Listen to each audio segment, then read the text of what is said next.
Ladies and gentlemen, this is a great day for the National Theatre of Norway. It is the day when we publicly apologize for our shameful collaboration with Habima, the National Theatre of Israel. When our theatre director agreed upon this collaboration 2 years ago, we did not know what a powerful role Habima and other Israeli art institutions play in normalizing the Israeli occupation. We did not know that art and theatre are extremely important tools for the State of Israel to build up the image of itself as a humanistic nation and not as the apartheid state that it actually is. We did not know because we had not done one single piece of research. We did not know that a united Palestinian civil society are fighting for a full economic and cultural boycott of the State of Israel simply because they cannot find any other solution to end the occupation and the continuous warfare. We did not know because actually we didn't bother to find out.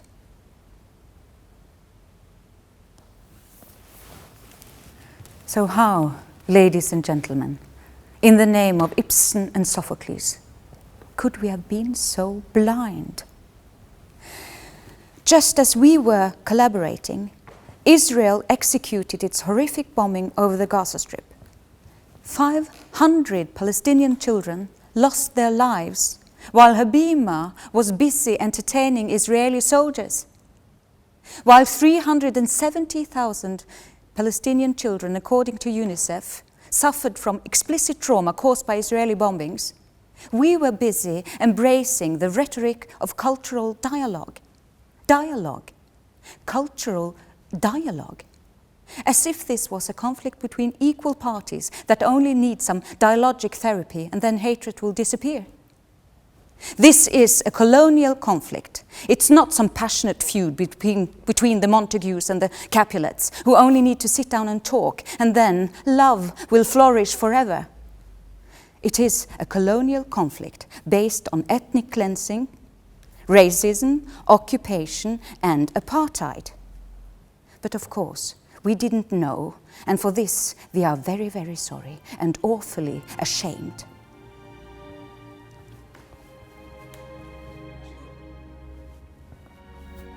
Ladies and gentlemen, you now think that these are just words, just empty words from yet another communication officer. But from the bottom of our middle-class hearts, they are not. The Habima case has forced us at the National Theatre of Norway to understand that we no longer can run a country's theatre separate from the global reality. We cannot let ourselves be tools to build up the power and prestige of the oppressive elites. And this goes for all the theatres of Europe. To avoid these nightmares of shame that we have just experienced, we have to expose ourselves to the outside world. We have to break down our hierarchical institutions, free ourselves from the slavery of commercialism, and take on a gigantic load of personal risk. Only then can the art of theatre be important in the years to come. We will lose money. We will make enemies. But in doing so, we will actually have something in common with the majority of our European audience. And we, at the National Theatre of Norway, will lead the way, starting with these 3 promises.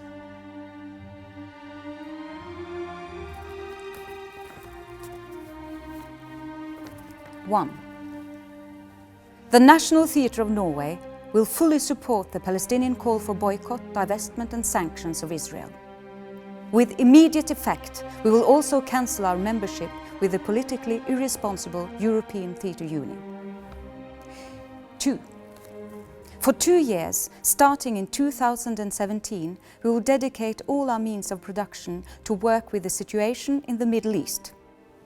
The theatre has huge artistic resources and 30 million euros per year at our disposal, and we cannot wait to use them to explore this region that is so defining for our common future. In this period, our director Hanne Tømta will give 50% of her salary to Palestinian theatre in the West Bank and Gaza. 3. The theatre will use these years to reorganize the theatre in an egalitarian structure, more alike the structure we imagine for our future society.